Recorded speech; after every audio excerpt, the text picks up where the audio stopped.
மாபெரும் ராஜதந்திரியான ஆச்சாரிய சாணக்கியர் மனித வாழ்க்கையை பற்றி மிக ஆழமான ஒரு உண்மையை கூறுகிறார். வாழ்க்கை என்பது நமக்கு ஒரு முறை மட்டுமே வழங்கப்படும் மிக பிரம்மாண்டமான வாய்ப்பு. கைகளில் இருக்கும் தண்ணீரைப் போல காலம் நழுவிக்கொண்டே இருக்கிறது. அந்த வாய்ப்பை நாம் எப்படி, எப்பொழுது, எந்த தருணத்தில் சரியாக பயன்படுத்துகிறோம் என்பதில்தான் ஒரு மனிதனின் முழுமையான வெற்றியும் அவனது சாம்ராஜ்யத்தின் பலமும் அடங்கியிருக்கிறது. பல நேரங்களில் நாம் எடுக்கும் தவறான முடிவுகளும் கவனக்குறைவால் செய்யும் சிறு சிறு தவறுகளும் நம்மை பல ஆண்டுகள் பின்னுக்கு தள்ளிவிடுகின்றன. இளமையிலும் உடலிலும் மனதிலும் ஆற்றல் நிரம்பியிருக்கும் நேரத்திலும் நாம் செய்ய தவறும் சில விஷயங்கள் பிற்காலத்தில் மிகப்பெரிய மனவலியை தரும். காலம் கடந்து வயதான பிறகு, ஐயோ இதை அப்போதே செய்திருக்கலாமே, அந்த பொன்னான வாய்ப்பை இப்படி முட்டாள்தனமாக தவற விட்டு விட்டோமே என்று வருத்தப்படுவதில் எந்த பயனும் இல்லை. இறந்த காலம் ஒருபோதும் திரும்பி வராது. அப்படி காலம் கடந்த பிறகு ஒரு மனிதன் தன் வாழ்நாளில் நினைத்து நினைத்து துயரப்படும் அந்த 10 மாபெரும் தவறுகள் என்னென்ன? நம்முடைய வெற்றிக்கு தடையாக நமக்கே தெரியாமல் நாம் செய்து கொண்டிருக்கும் அந்த தவறுகளை இப்போதே கண்டறிந்து திருத்திக் கொள்வது எப்படி? வாருங்கள், சாணக்கியரின் வழிகாட்டுதலோடு ஒவ்வொன்றாக பார்ப்போம். தவறு 1, இளமையில் கற்கத் தவறுதல். வாழ்க்கையில நாம நிறைய விஷயங்களை இழக்கலாம். பணத்தை இழக்கலாம், திரும்ப சம்பாதிச்சிடலாம். பெரிய பிசினஸ் லாஸ் ஆகலாம், மீண்டும் முதலீடு செஞ்சு புதுசா ஒரு லைஃப் ஆரம்பிக்கலாம். ஆனா வான்ஸ் இழந்துட்டா இந்த உலகத்துல இருக்கிற எந்த ஒரு சக்தியாலும், ஏன் கடவுளாலேயே கூட திரும்ப கொடுக்க முடியாத ஒரு விஷயம் இருக்கு. அதுதான் இளமை, ஒரு மனிதனோட யங் ஏஜ். ஆச்சாரிய சாணக்கியர் ரொம்ப ஆழமா ஒரு விஷயத்தை சொல்றாரு. ஒரு மனிதனோட வாழ்க்கையில வசந்த காலம் அப்படிங்கிறது அவனோட இளமை பருவம் தான். உடம்புல ரத்தம் சூடா ஓடுற, எந்த ஒரு ரிஸ்கையும் எடுக்க தயங்காத, மனசுக்குள்ள 1000 கனவுகளை சுமந்துகிட்டு திரியற அந்த வயசு, அது ஒரு களிமண் மாதிரி. அந்த பருவத்துல நீங்க உங்களை ஒரு அழகான சிற்பமா, மதிப்புமிக்க ஒரு சிலையா செதுக்கிக்கலாம். இல்லனா எந்த பயனும் இல்லாத ஒரு தூசியா காத்துல பறந்துடலாம். இதை முடிவு பண்றது நீங்க அந்த வயசுல என்ன கத்துக்கிறீங்க, உங்க அறிவை எப்படி வளர்த்துக்கிறீங்க அப்படிங்கிறது மட்டும்தான். இன்னைக்கு நிறைய பேர் பண்ற மிகப்பெரிய தப்பு என்ன தெரியுமா? யூத் அப்படின்னாலே அது என்ஜாய் பண்றதுக்கான டைம், ஊர் சுத்துறதுக்கான டைம், ஃப்ரெண்ட்ஸ் கூட சேர்ந்து பார்ட்டி பண்றதுக்கான டைம்னு ரொம்ப சாதாரணமா நினைச்சுக்கிட்டு இருக்கிறாங்க. ஆனா சாணக்கியர் எச்சரிக்கிறாரு, இளமை பருவம் அப்படிங்கிறது வெறும் களிப்புக்காகவும் கொண்டாட்டத்துக்காகவும் கொடுக்கப்பட்ட காலம் கிடையாது. அது அறிவை சேமிப்பதற்கான காலம், நாலேஜ் கெயின் பண்றதுக்கான ஒரு கோல்டன் பீரியட். உங்க வாழ்க்கையோட அஸ்திவாரத்தை ஸ்ட்ராங்கா போடுறதுக்கான நேரம் அது. ஒரு செடியை நட்டு வச்சா அது சின்ன கண்ணா இருக்கும் போதே அதுக்கு தேவையான தண்ணி, உரம் எல்லாம் போட்டாதான் அது பெரிய மரமா வளர்ந்து நிழல் கொடுக்கும், பழம் கொடுக்கும். நீங்க அந்த செடி வளரும் போது அதை அப்படியே கண்டுக்காம விட்டுட்டு அது வாடி வதங்கி ஒரு காய்ந்த கட்டையா மாறின பிறகு அது கிட்ட போய் எனக்காக நிழல் கொடு, பழம் கொடுன்னு கேட்டா கிடைக்குமா? உங்க வாழ்க்கையும் அப்படித்தான். இளமையில நீங்க கத்துக்கிற விஷயங்கள் தான் உங்க முதுமையில உங்களுக்கு சோறு போடும், உங்களுக்கு இந்த சமூகத்துல ஒரு உயர்ந்த மரியாதையை வாங்கி கொடுக்கும். இன்னைக்கு நீங்க கஷ்டப்பட்டு கத்துக்கிற ஒவ்வொரு விஷயமும் நாளைக்கு நீங்க கட்டி எழுப்ப போற உங்க சாம்ராஜ்யத்தோட ஒவ்வொரு செங்கல்லா மாறும். இளமையில நீங்க சிந்துற வியர்வை தான், உங்களோட அந்த தேடல் தான் முதுமையில உங்களுக்கு கிடைக்க போற சிம்மாசனம். டைம் போயிட்டே இருக்கு. சுத்தி நடக்கிறத வேடிக்கை பார்க்கறத விட்டுட்டு கத்துக்க ஆரம்பிங்க. ஏன்னா கத்துக்க மறுக்கிறவன் அன்னைக்கே செத்து போனவனா கருதப்படுவான். இந்த உலகத்துல ஜெயிக்கிறதுக்கு, மத்தவங்களை விட ஒரு படி மேல நிக்கிறதுக்கு ஒரே ஒரு வழிதான் இருக்கு. அப்டேட் ஆகிட்டே இருக்கிறது, லேர்ன் பண்ணிக்கிட்டே இருக்கிறது. உங்க வாழ்க்கையோட கண்ட்ரோலை, அந்த ஸ்டியரிங்கை முழுசா உங்க கையில் எடுங்க. மாபெரும் ராஜதந்திரியான சாணக்கியரோட இந்த முதல் ரகசியத்தை உங்க மனசுல ஆழமா பதிய வைங்க. நாளைக்கு கத்துக்கலாம்னு தள்ளி போடாதீங்க. இன்னையில இருந்து, இந்த நிமிஷத்துல இருந்து உங்க லேர்னிங் ப்ராசஸை ஸ்டார்ட் பண்ணுங்க. உங்களுக்கான சாம்ராஜ்யத்தை நீங்களே உருவாக்குங்க. கற்க தவறுதல் அப்படின்னா நான் வெறும் ஸ்கூல் காலேஜ் புக்ஸை படிச்சுட்டு மார்க் வாங்குறத மட்டும் சொல்லல. ஒரு டிகிரி வாங்குறது மட்டும் கல்வி கிடையாது. Real life skills. வாழ்க்கையை எப்படி ஃபேஸ் பண்றது, ஒரு பெரிய பிரச்சனை வந்தா அதை பார்த்து பயந்து ஓடாம அதை எப்படி ஹேண்டில் பண்றது, புதுசா ஒரு டெக்னாலஜி வந்தா அதை எப்படி அப்டேட் பண்ணி கத்துக்கிறது, பணத்தை எப்படி சம்பாதிக்கிறது, சம்பாதிச்ச பணத்தை எப்படி இன்வெஸ்ட் பண்ணி மேனேஜ் பண்றது, மக்களை எப்படி புரிஞ்சுக்கிறது, அவங்களை எப்படி கையாள்றது, இது எல்லாமே மிக முக்கியமான கல்விதான். இதையெல்லாம் நீங்க எப்போ கத்துக்க முடியும்? உங்க உடம்புலையும் மனசுலையும் எனர்ஜி ஃபுல்லா இருக்கிற அந்த யங் ஏஜ்ல மட்டும்தான் கத்துக்க முடியும். அந்த பொன்னான நேரத்தை வெறும் கேளிக்கைக்காகவும் டெம்பரவரியான என்டர்டெயின்மெண்ட்டுக்காகவும் மட்டுமே செலவழிச்சிட்டு புதுசா எந்த ஒரு ஸ்கில்லையும் டெவலப் பண்ணிக்காம விட்டீங்கன்னா உங்க ஃபியூச்சர் ரொம்ப ரொம்ப இருட்டா பயங்கரமா மாறிடும். ஏன்னா காலம் யாருக்காகவும் வெயிட் பண்ணாது. இன்னைக்கு உங்க கூட சுத்துற ஃப்ரெண்ட்ஸ் நாளைக்கு அவங்க லைஃப்ல செட்டில் ஆகிடுவாங்க.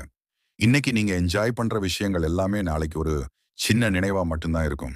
ஆனா அந்த வயசான காலத்துல உங்க கையில காசு இருக்காது, உங்களை மதிக்க ஆள் இருக்காது, நீங்க ஒரு தோல்வியாளரா முடங்கி போயிருப்பீங்க. வயசான காலத்துல உடம்புல தெம்பு இல்லாதப்போ நீங்க மத்தவங்களை டிபெண்ட் பண்ணி வாழ வேண்டிய ஒரு பரிதாபமான சூழ்நிலை வரும். அப்போ உங்களுக்கு வழிகாட்ட யாருமே இருக்க மாட்டாங்க. சுத்தி இருக்கிற உலகம் உங்களை ஒரு பாரமா பார்க்க ஆரம்பிக்கும். இவனுக்கு ஒண்ணுமே தெரியாது, இவன் ஒரு யூஸ்லெஸ் அப்படின்னு இந்த சமூகம் ஈவு இரக்கமே இல்லாம முத்திர குத்தும். அந்த நேரத்துல உங்க மனசுக்குள்ள வர்ற வலி இருக்கே, அது நரக நெருப்பை விடக்கூடியது. அடடா, அன்னைக்கே நம்ம டைமை வேஸ்ட் பண்ணாம எதையாவது உருப்படியா கத்துக்கிட்டு இருக்கலாமே, ஒரு ஸ்கில் வளர்த்துக்கிட்டு இருக்கலாமே, அப்படி செஞ்சிருந்தா இன்னைக்கு நான் இப்படி மத்தவங்க கிட்ட கையேந்தி நிக்க வேண்டிய அவசியம் இருந்திருக்காதே அப்படின்னு நீங்க ரத்த கண்ணீர் வடிச்சு ஃபீல் பண்ணுவீங்க. ஆனா அப்போ ஃபீல் பண்ணி ஒரு பிரயோஜனமும் இல்லை. கடந்து போன ஒரு செகண்ட கூட உங்களால திரும்ப வாங்க முடியாது. சாணக்கியர் ரொம்ப தெளிவா அடிச்சு சொல்றாரு, அறிவே ஆகச்சிறந்த ஆயுதம். ஒரு போர்க்களத்துல ஒரு வீரன் எப்படி தன் கையில இருக்கிற கூர்மையான ஆயுதத்தை நம்பி போருக்கு போறானோ, அதே மாதிரிதான் இந்த வாழ்க்கைங்கிற மிக பிரம்மாண்டமான போர்க்களத்துல நீங்க ஜெயிக்கணும்னா உங்ககிட்ட அறிவு அப்படிங்கிற ஆயுதம் இருக்கணும். அந்த ஆயுதத்தை தீட்டுறதுக்கான நேரம் தான் உங்க இளமை பருவம். உங்க நாலேஜ் மட்டும்தான் இந்த உலகத்துல யாராலையும் உங்ககிட்ட இருந்து திருட முடியாத ஒரே சொத்து. உங்க பணத்தை திருடலாம், உங்க ப்ராப்பர்ட்டியை ஏமாத்தி வாங்கலாம், உங்க சொந்தக்காரங்களே உங்களுக்கு துரோகம் பண்ணலாம். ஆனா உங்க மூளைக்குள்ள இருக்கிற அந்த திறமையை, அந்த அனுபவத்தை, அந்த அறிவை யாராலையும் உங்களை விட்டு பிரிக்க முடியாது. நீங்க எங்க போனாலும், எந்த நிலைமையில இருந்தாலும், ஒரு நடுத்தெருவுல கொண்டு போய் விட்டாலும் அந்த அறிவு உங்களை காப்பாத்தும். உங்களை மீண்டும் ஒரு ராஜாவா வாழ வைக்கும். அதனால இனிமேலும் உங்க டைமை வேஸ்ட் பண்ணாதீங்க. இன்னைக்கு உங்க கையில ஸ்மார்ட் போன் இருக்கு. உலகத்தையே உள்ளங்கையில கொண்டு வர்ற இன்டர்நெட் இருக்கு. உலகத்துல இருக்கிற எந்த மூலையில இருக்கிற விஷயத்தையும் உங்களால ரொம்ப ஈஸியா கத்துக்க முடியும். ஒரு புது மொழியை கத்துக்கோங்க. ஒரு புது பிசினஸ் ட்ரிக் கத்துக்கோங்க. உங்களுக்கு பிடிச்ச ஃபீல்டுல நீங்க எப்படி நம்பர் 1 ஆகலாம்னு தேடி படிங்க. உங்க மூளைக்கு வேலை கொடுங்க. சோம்பேறித்தனத்தை தூக்கி குப்பையில போடுங்க. இன்னைக்கு நீங்க கஷ்டப்பட்டு கத்துக்கிற ஒவ்வொரு விஷயமும் நாளைக்கு நீங்க கட்டி எழுப்ப போற உங்க சாம்ராஜ்யத்தோட ஒவ்வொரு செங்கல்லாம் மாறும். இளமையில நீங்க சிந்துற வியர்வை தான் உங்களோட அந்த தேடல் தான் முதுமையில உங்களுக்கு கிடைக்க போற சிம்மாசனம். டைம் போயிட்டே இருக்கு. சுத்தி நடக்கிறத வேடிக்கை பார்க்கறத விட்டுட்டு கத்துக்க ஆரம்பிங்க. ஏன்னா கத்துக்க மறுக்கிறவன் அன்னைக்கே செத்து போனவனா கருதப்படுவான். இந்த உலகத்துல ஜெயிக்கிறதுக்கு மத்தவங்களை விட ஒரு படி மேல நிக்கிறதுக்கு ஒரே ஒரு வழிதான் இருக்கு. அப்டேட் ஆகிட்டே இருக்குது, லேர்ன் பண்ணிக்கிட்டே இருக்குது. உங்க வாழ்க்கையோட கண்ட்ரோல, அந்த ஸ்டீயரிங்கை முழுசா உங்க கையில எடுங்க. மாபெரும் ராஜதந்திரியான சாணக்கியரோட இந்த முதல் ரகசியத்தை உங்க மனசுல ஆழமா பதிய வைங்க. நாளைக்கு கத்துக்கலாம்னு தள்ளி போடாதீங்க. இன்னையில இருந்து, இந்த நிமிஷத்துல இருந்து உங்க லேர்னிங் ப்ராசஸ ஸ்டார்ட் பண்ணுங்க. உங்களுக்கான சாம்ராஜ்யத்தை நீங்களே உருவாக்குங்க. தவறு 2, சம்பாதிக்கும் போதே சேமிக்காம இருக்கிறது. வாழ்க்கையில பணம் மட்டுமே எல்லாமே கிடையாதுன்னு சொல்றவங்க கண்டிப்பா இதுவரைக்கும் உண்மையான வறுமையை பார்த்திருக்க மாட்டாங்க. ஆனா பணம் இருந்தா இந்த உலகத்துல அவங்களோட நிறைய பிரச்சனைகளை ரொம்ப ஈஸியா சால்வ் பண்ணிடலாம். ஆச்சாரிய சாணக்கியர் பணத்தை பத்தியும் அதை நம்ம எப்படி ஹேண்டில் பண்ணணும் அப்படிங்கிறதை பத்தியும் ரொம்ப யதார்த்தமான ஒரு உண்மையை சொல்றாரு. பணம் உங்களை அழகாக்காது, ஆனால் உங்கள் வாழ்க்கையை பல மடங்கு எளிதாக்கும். சம்பாதிக்கிற வயசுல உடம்புல தெம்பு இருக்கிறப்போ மாசம் அக்கவுண்ட்ல சேலரி வந்து விழும்போது நம்ம எல்லாருக்கும் ஒரு மிதப்பு வந்துடும். நம்ம எப்பவுமே இப்படியே சம்பாதிச்சுட்டு இருப்போம், நம்ம லைஃப் எப்பவுமே இப்படியே ஜாலியா எந்த ஒரு கவலையும் இல்லாம போகும்னு ரொம்ப தப்பா ஒரு கணக்கு போட்டுடுவோம். கையில பணம் வரும்போது அதை எப்படி சேமிக்கிறது, நம்ம ஃபியூச்சருக்கு எப்படி இன்வெஸ்ட் பண்றதுன்னு யோசிக்காம இன்னைக்கு நாம எப்படி நம்மளோட ஸ்டேட்டஸை மற்றவங்களுக்கு காட்டுறதுங்கிறது தான் நிறைய பேர் யோசிக்கிறாங்க. இன்னைக்கு இருக்கிற இந்த மாடர்ன் உலகத்துல நமக்கு தேவையே இல்லாத பல பொருட்களை நமக்கு அறவே பிடிக்காத சில பேரை இம்ப்ரெஸ் பண்றதுக்காக ஏமை போட்டு வாங்கி நம்ம வாழ்க்கையையே ஒரு பெரிய கடன்கார வாழ்க்கையா மாத்திக்கிட்டே இருக்கோம். லேட்டஸ்ட் மாடல் மொபைல் ஃபோன், விலை உயர்ந்த பைக், பிராண்டட் ட்ரெஸ்ஸுன்னு இந்த ஷோ ஆஃப் பண்றதுக்காகவே நம்மளோட மொத்த சேலரியையும் செலவு பண்றோம். ஆனா சாணக்கியர் என்ன சொல்றாரு தெரியுமா? வருமானம் வரும்போதே எதிர்காலத்திற்காக சேமிக்காதவன் ஒரு கட்டத்துல வறுமை வரும்போது மத்தவங்க முன்னாடி கையேந்தி நிக்க வேண்டிய ஒரு பரிதாபமான நிலைமைக்கு தள்ளப்படுவான். உங்க கையில காசு இல்லைன்னா உங்க சொந்தக்காரங்க, ஏன் உங்க நெருங்கிய நண்பர்கள் கூட உங்களை எப்படி பார்ப்பாங்கன்னு ஒரு நிமிஷம் யோசிச்சு பாருங்க. நேத்து வரைக்கும் உங்களை அண்ணே, தம்பின்னு உங்க கூடவே சுத்தினவங்க, உங்ககிட்ட பணம் இருக்கிற வரைக்கும் உங்களை கொண்டாடினவங்க, இன்னைக்கு ஒரு எமர்ஜென்சி, ஒரு மெடிக்கல் செலவு, இல்ல ஒரு சின்ன பிசினஸ் லாஸ்ன்னு நீங்க போய் ஒரு 1000 ரூபாய் கடன் கேட்டா அவங்க முகத்துல ஒரு அலட்சியம் வரும் பாருங்க. அவங்க சொல்ற அந்த பொய் காரணங்கள் இருக்கு பாருங்க. அது உங்கள உசுரோட கொன்னுடும். வறுமை அப்படிங்கிறது வெறும் வயிற்று பசி கிடையாது. அது ஒரு மனுஷனோட சுயமரியாதைய, அவனோட கௌரவத்த, அவனோட மொத்த அடையாளத்தையும் கொஞ்சம் கொஞ்சமா அழிக்கிற ஒரு கொடிய நோய். கையில காசு இல்லாதவனை இந்த சமூகம் ஒரு மனுஷனா கூட மதிக்காது. நீங்க எவ்வளவு பெரிய அறிவாளியா இருந்தாலும் சரி, எவ்வளவு நல்லவரா இருந்தாலும் சரி, உங்க பாக்கெட்ல பணம் இல்லன்னா, உங்க வார்த்தைக்கு இந்த உலகத்துல ஒரு பைசா கூட மதிப்பு இருக்காது. வயசான காலத்துல, உழைக்க முடியாத நேரத்துல, உங்க மருத்துவ செலவுக்கோ, உங்க அன்றாட தேவைக்கோ, நீங்க உங்க பசங்கள நம்பியோ, இல்ல மத்தவங்கள நம்பியோ வாழ வேண்டிய நிலைமை வந்தா, அந்த வாழ்க்கை நரகத்தை விடக்கூடியதா இருக்கும். அந்த நேரத்துல, அடடா! சம்பாதிக்கிற காலத்துல, ஒரு சின்ன அமௌண்ட்டையாவது நம்ம ஃபியூச்சருக்காக சேர்த்து வச்சிருக்கலாமே. இப்படி ஊதாரித்தனமா எல்லாத்தையும் அழிச்சிட்டோமேன்னு நீங்க ரத்த கண்ணீர் வடிச்சாலும், கடந்து போன காலமும், உங்க கைய விட்டு போன பணமும் திரும்ப வரவே வராது. செல்வத்தை நிர்வகிக்க தெரியாதது ஒரு மாபெரும் தோல்வி அப்படின்னு சாணக்கியரும் ரொம்ப தெளிவா சொல்றாரு. ஒரு மாசத்துக்கு 1,00,000 ரூபாய் சம்பாதிச்சு, அந்த 1,00,000த்தையும் அப்படியே செலவு பண்றவனை விட, மாசம் 10,000 ரூபாய் சம்பாதிச்சு, அதுல 2,000 ரூபாய தன்னோட எதிர்காலத்துக்காக சேமிக்கிறவன் தான் உண்மையான புத்திசாலி. அவன் தான் லைஃப்ல ஜெயிப்பான். ஒரு சாம்ராஜ்யத்தோட பலம் அப்படிங்கிறது அதோட படைபலத்துல மட்டுமல்ல, அதோட கருவூலத்துல, அதாவது ட்ரெஷர்ல இருக்கு. உங்க லைஃபும் ஒரு சாம்ராஜ்யம் தான். சம்பாதிக்கிறதை அப்படியே செலவு பண்றவன் ஓட்டப்பானையில தண்ணி நிரப்புற மாதிரி, நீங்க எவ்வளவுதான் கஷ்டப்பட்டு சம்பாதிச்சு ஊத்தினாலும் கடைசியில் அந்த பானை காலியா தான் இருக்கும். பணம் அப்படிங்கிறது ஒரு அருமையான வேலைக்காரன், ஆனா ரொம்ப மோசமான எஜமானன். பணத்தை நீங்க உங்க கண்ட்ரோல்ல வச்சு உங்க ஃபியூச்சருக்காக அதை வேலை செய்ய வைக்கணும்.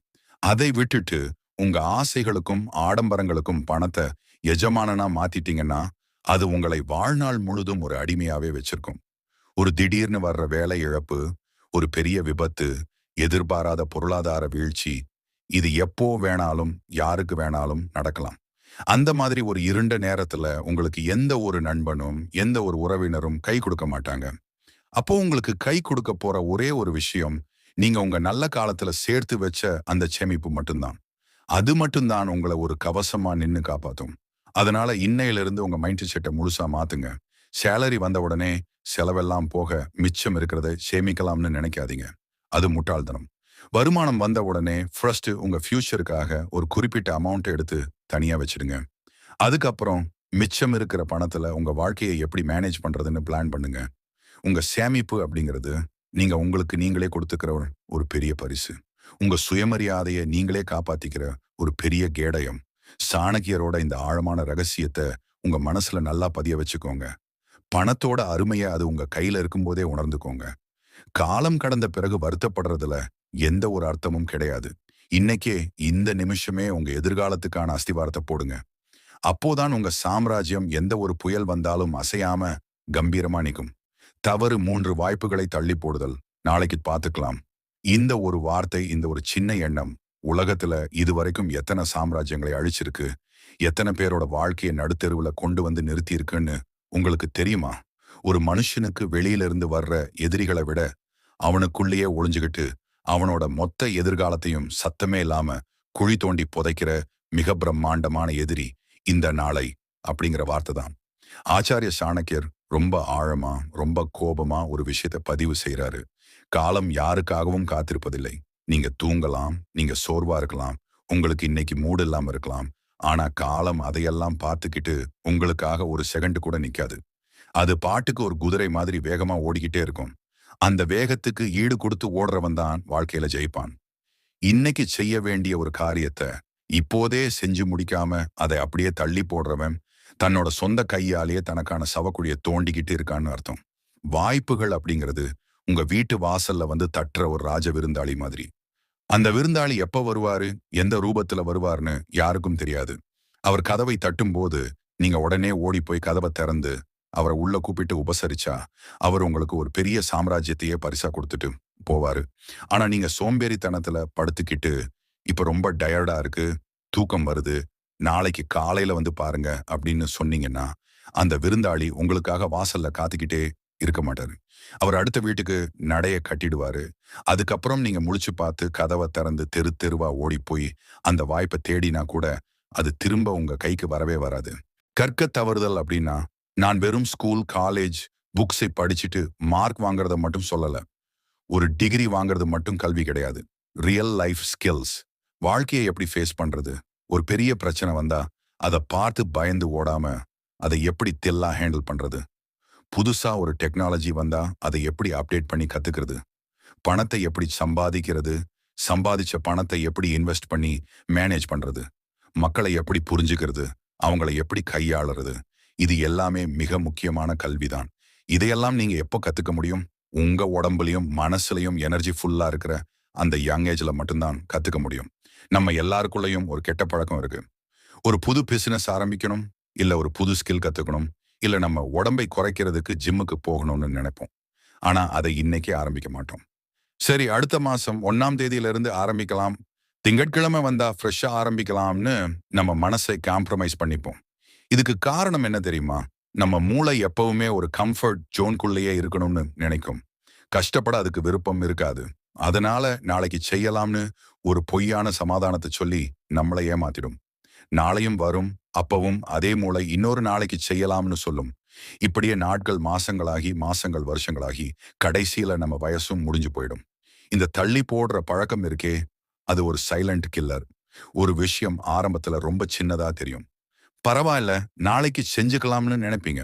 ஆனா அந்த சின்ன சின்ன விஷயங்கள் எல்லாம் சேர்ந்து ஒரு கட்டத்துல ஒரு பெரிய மலையா அவங்க முன்னாடி நிக்கும். அப்போ அதை எப்படி தாண்டறதுன்னு தெரியாம முட்டி மோதி மன உளைச்சலாகி கடைசியில அந்த பிரச்சனைக்கிட்டேயே சரணடைஞ்சிடுவீங்க. சாணக்கியர் என்ன சொல்றாருன்னா, ஒரு தீப்பொறி சின்னதா இருக்கும்போதே அதை அணைச்சிடணும். அது பெரிய நெருப்பா மாறினதுக்கு அப்புறம் மொத்த ஊரும் சேர்ந்து தண்ணி ஊத்தினாலும் அதை அணைக்க முடியாது. அதே மாதிரிதான் உங்க கடமைகளும். அதை அந்தந்த நேரத்துல செஞ்சு முடிச்சிடணும். வயசான காலத்துல உங்க உடம்புல தெம்பு குறையும் போது ஒரு நாற்காலியில உட்கார்ந்துகிட்டு நீங்க உங்க கடந்த காலத்தை திரும்பி பார்ப்பீங்க.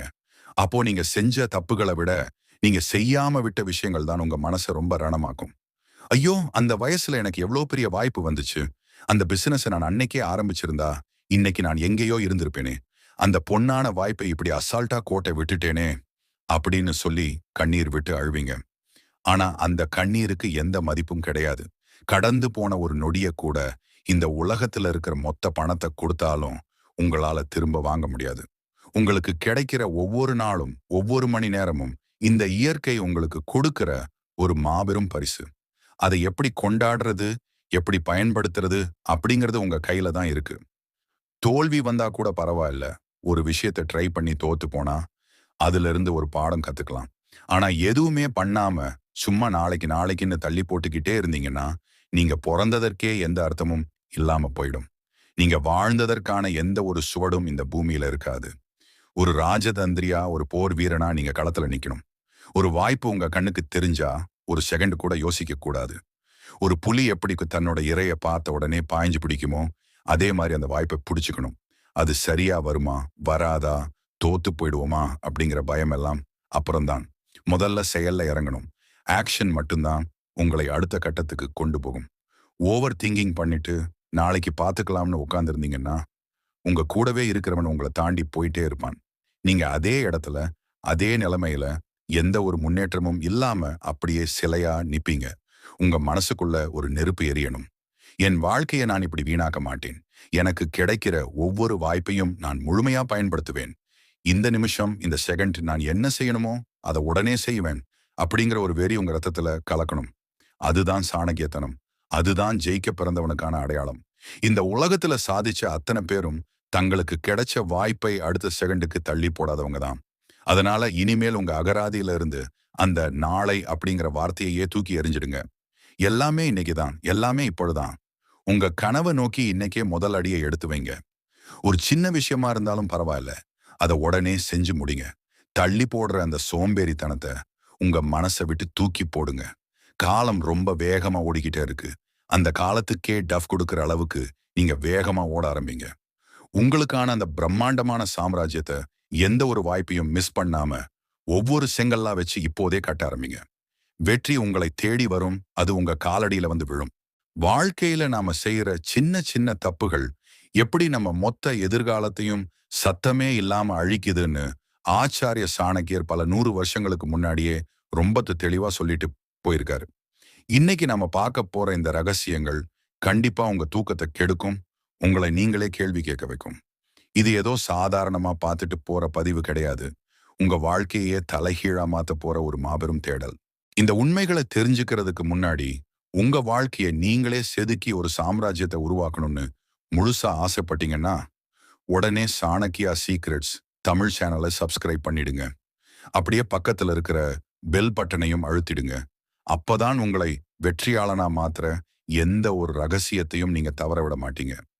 ஒரு செகண்ட் கூட ஸ்கிப் பண்ணாம முழுசா பாருங்க. ஏன்னா பாதியில விலகிறவங்களுக்கு முழுமையான வெற்றி எப்பவுமே கிடைக்காது. உங்களுக்கான 3வது ரகசியம் இதோ. தவறு 4. சரியான இலக்கு இல்லாமல் வாழ்வது. வாழ்க்கைங்கிறது ஒரு மிகப்பெரிய கடல். அந்த பிரம்மாண்டமான கடல்ல நீங்க ஒரு கப்பலை ஓட்டிக்கிட்டு இருக்கீங்கன்னு கற்பனை பண்ணிக்கோங்க.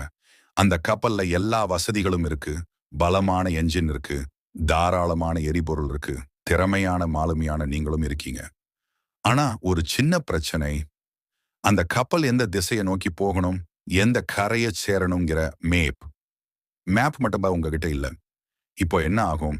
அந்த கப்பல் கடல்லையே சுத்தி சுத்தி வரும். கொஞ்ச நாள்ல எரிபொருள் தீர்ந்துடும், உணவு தீர்ந்துடும்.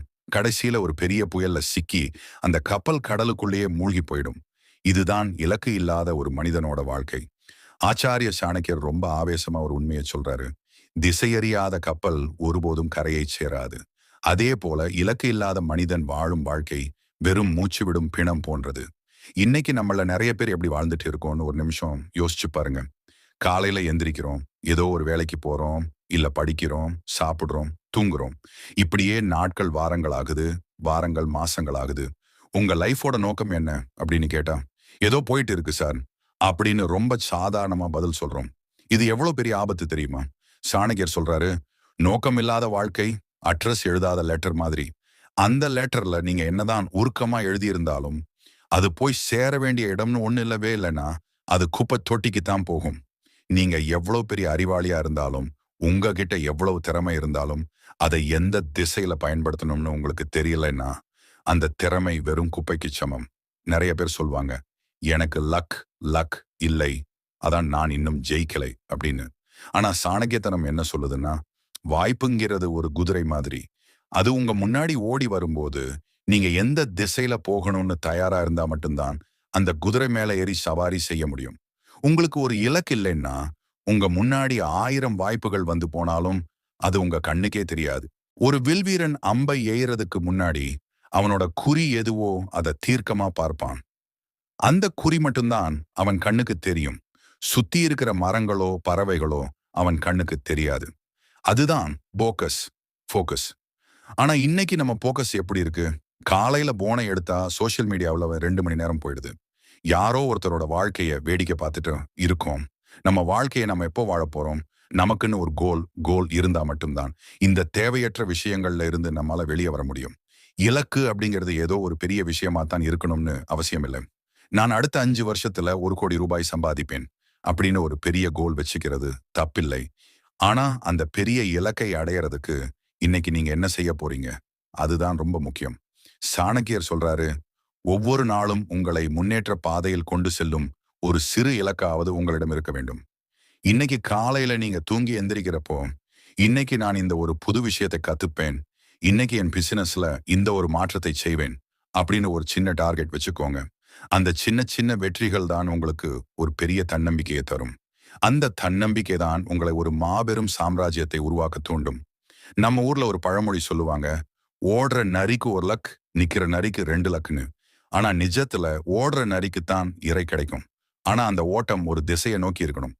இலக்கு இல்லாம ஓடுறது ஒரு ட்ரெட்மில் மேல ஓடுற மாதிரி. நீங்க எவ்வளவு வேகமா ஓடினாலும் அதே இடத்துல தான் நிப்பீங்க. ஆனா ஒரு இலக்கை நோக்கி ஓடினா ஒவ்வொரு அடியும் உங்களை உங்க கனவுக்கு பக்கத்துல கொண்டு போகும். வயசான பிறகு ஒரு மனிதன் வருத்தப்படுறதுலயே ரொம்ப கொடுமையான விஷயம் எது தெரியுமா? நான் வாழ்ந்த இந்த வாழ்க்கையால யாருக்கு என்ன பயன்? நான் என்ன சாதிச்சேன்? அப்படிங்கிற கேள்விக்கு பதில் இல்லாததுதான்.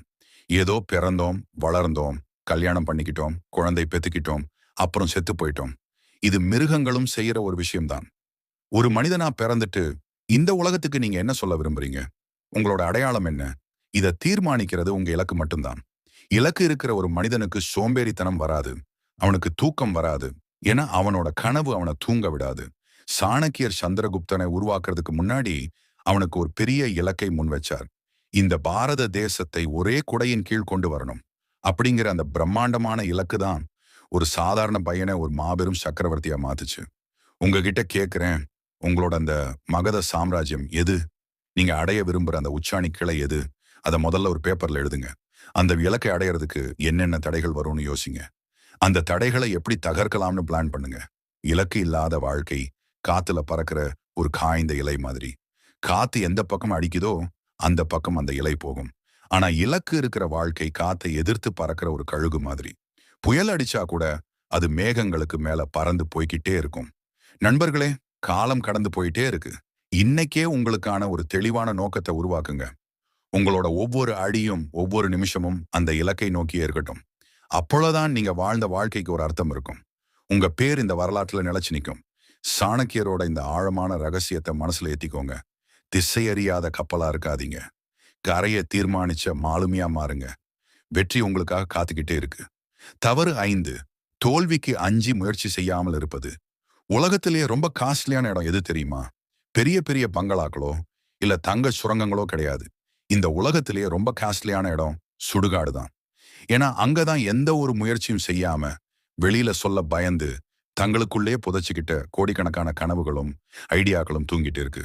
ஒரு மனுஷன் தோத்து போறதுனால அவனோட வாழ்க்கை முடிஞ்சு போறதில்லை. ஆனா எங்க நாம தோத்துருவோமோ அப்படிங்கிற அந்த ஒரு பயத்துல ஒரு சின்ன ட்ரை கூட பண்ணாம, ஒரு அடி கூட முன்னாடி எடுத்து வைக்காம முடங்கி போறான் பாருங்க. அதுதான் ஒரு மனுஷனுக்கு நடக்கிற மிகப்பெரிய தோல்வி. ஆச்சாரிய சாணக்கியர் ரொம்ப தெளிவா ஒரு சவுக்கடி கொடுக்கிற மாதிரி ஒரு உண்மையை சொல்றாரு. தோல்வி அப்படிங்கிறது உங்களை முடக்கி போடுற ஒரு விஷயம் கிடையாது. அது ஒரு பாடம். அது ஒரு முற்றுப்புள்ளி கிடையாது. அது ஒரு கமா மட்டும்தான். போர்க்களத்துல நெஞ்சில அடிபட்டு விழுகிற ஒரு வீரன் தோத்து போனவனா கருதப்பட மாட்டான். ஆனா எதிரியோட கத்தியை பார்த்து பயந்து போர்க்களத்துக்கே போகாம வீட்டுக்குள்ள ஒளிஞ்சிக்கிறானே, அவன் பிறக்கும் போதே செத்து போனவனுக்கு சமம். உங்க வாழ்க்கையும் ஒரு பெரிய போர்க்களம் தான். இங்க ரிஸ்க் எடுக்க பயந்தீங்கன்னா உங்களுக்கான சாம்ராஜ்யத்தை நீங்க கனவுல கூட பார்க்க முடியாது. ஆச்சாரிய சாணக்கியர் ரொம்ப தெளிவா ஒரு சவுக்கடி கொடுக்கிற மாதிரி ஒரு உண்மையை சொல்றாரு. தோல்வி அப்படிங்கிறது உங்களை முடக்கி போடுற ஒரு விஷயம் கிடையாது. அது ஒரு பாடம். அது ஒரு முற்றுப்புள்ளி கிடையாது. அது ஒரு கமா மட்டும்தான். போர்க்களத்துல நெஞ்சில அடிபட்டு விழுகிற ஒரு வீரன் தோத்து போனவனா கருதப்பட மாட்டான். ஆனா எதிரியோட கத்திய பார்த்து பயந்து போர்க்களத்துக்கே போகாம வீட்டுக்குள்ள ஒளிஞ்சிக்கிறானே, அவன் பிறக்கும் போதே செத்து போனவனுக்கு சமம். உங்க வாழ்க்கையும் ஒரு பெரிய போர்க்களம் தான். நீங்க ரிஸ்க் எடுக்க பயந்தீங்கன்னா உங்களுக்கான சாம்ராஜ்யத்தை நீங்க கனவுல கூட பார்க்க முடியாது. இன்னைக்கு நம்ம மைண்ட் செட் எப்படி இருக்குன்னா, ஒரு புது பிசினஸ் ஆரம்பிக்கணும் இல்ல ஒரு புது ஃபீல்டுல இறங்கணும்னு நினைச்சா நம்ம ஜெயிப்போமா அப்படிங்கிற கேள்வியை விட, நாம தோத்துட்ட இந்த 4 பேர் என்ன நினைப்பாங்க, நம்ம சொந்தக்காரங்க சிரிப்பாங்களே, நம்ம ஃப்ரெண்ட்ஸ் கிண்டல் பண்ணுவாங்களே அப்படிங்கிற அந்த சொசைட்டி பத்தின பயம்தான் நம்மள ஒரு கயிற்றை போட்டு கட்டி வைக்குது. ஆனா ஒரு யதார்த்தமான உண்மை என்ன தெரியுமா? அந்த 4 பேருக்கும் அவங்க லைஃப்ல 1000 பிரச்சனை இருக்கு. நீங்க தோத்து போனா ஒரு 2 நாள் சிரிப்பாங்க. அப்புறமா அவங்க பாட்டுக்கு அவங்க வேலையை பார்க்க போயிடுவாங்க.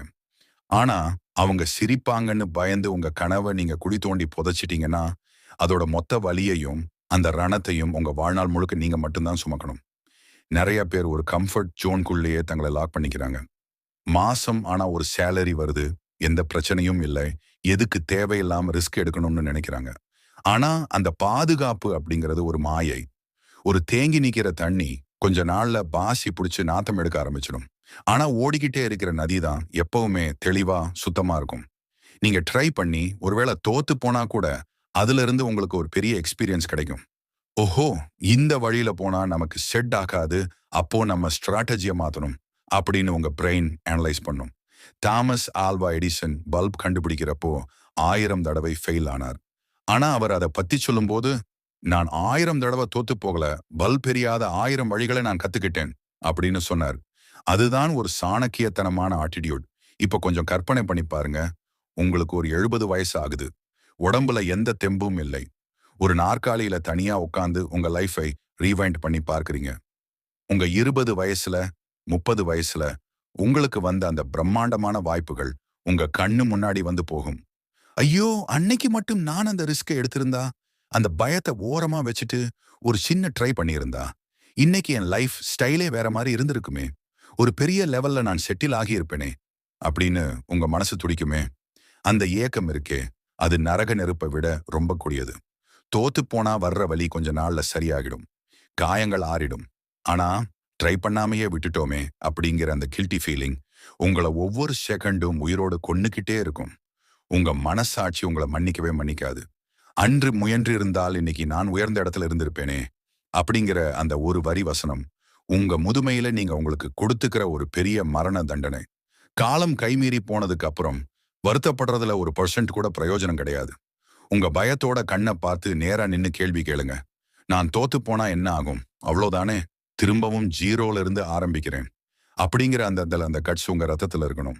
சாணக்கியர் தன்னோட வாழ்க்கையில பல முறை தோத்து போயிருக்காரு. சந்திரகுப்த மௌரியனை வச்சுக்கிட்டு பல ஊர்கள்ல பல ராஜாக்கள் கிட்ட அடி வாங்கி உயிருக்கு பயந்து காட்டுக்குள்ள ஓடி இருக்கிறார். அப்போ அவர் நினைச்சிருந்தா போதும்டா சாமி, இதோட விட்டுடலாம்னு ஒரு ஆசிரமத்துல போய் உட்கார்ந்துருக்கலாம். ஆனா அவர் முடங்கி போகல. தன்னோட தோல்விகளை எல்லாம் ஒரு டேட்டாவா ஒரு இன்ஃபர்மேஷனா மாத்திக்கிட்டார். தங்களை எங்க வீழ்த்தினாங்க, ஏன் வீழ்த்தினாங்கன்னு அனலைஸ் பண்ணி இன்னும் பெரிய படையோட வந்து நந்த வம்சத்தையே வேரோட அழிச்சார். அதுக்கு காரணம் அவர் தோல்விக்கு பயப்படல. தன்னோட இலக்கை தவற விட்டுடுவோமோன்னு மட்டும்தான் பயந்தார். உங்க லைஃப்ல நீங்க பார்க்கிற அத்தனை வெற்றியாளர்களும் வெளியில இருந்து பார்க்கும்போது ரொம்ப லக்கியான பர்சன்ஸ் மாதிரி தெரிவாங்க. ஆனா அவங்க பின்னணியில போய் பாத்தீங்கன்னா அவங்க எடுத்த ரிஸ்க், அவங்க ஃபேஸ் பண்ண ரிஜெக்ஷன்ஸ், அவங்க சந்தித்த அவமானங்கள் எல்லாமே மலை மாதிரி கூஞ்சு கிடக்கும். ஆனா அவங்க அந்த இடத்துல நின்னுடல. ஓவர் திங்கிங் பண்ணிட்டு உட்காந்துருக்கல. அவங்க ஆக்ஷன்ல இறங்குனாங்க. அதனால தோத்துருவோமோ அப்படிங்கிற அந்த நெகட்டிவ் டாட்ஸை இப்போதே தூக்கி குப்பையில போடுங்க. உலகத்துல எதுவுமே நிரந்தரம் கிடையாது. வெற்றியும் நிரந்தரம் இல்லை, தோல்வியும் நிரந்தரம் இல்லை. ஆனா நீங்க எடுக்கிற அந்த முயற்சி மட்டும்தான் உங்களுக்கான ஒரு தனி அடையாளத்தை உருவாக்கும். உங்க கனவுக்காக நீங்க இன்னைக்கு எடுக்கிற ஒரு சின்ன ஸ்டெப் நாளைக்கு உங்களை ஒரு மிகப்பெரிய சிம்மாசனத்துல உட்கார வைக்கும். பயத்தை விடுங்க, களத்துல இறங்குங்க. ரிசல்ட்டை பத்தி யோசிக்காம உங்க முழு எனர்ஜியையும் அந்த செயல்ல போடுங்க. வெற்றி தானா உங்களை தேடி வரும். நீங்க பிறந்தது வேடிக்கை பார்க்கறதுக்காக கிடையாது, வரலாற்றை உருவாக்குறதுக்காக.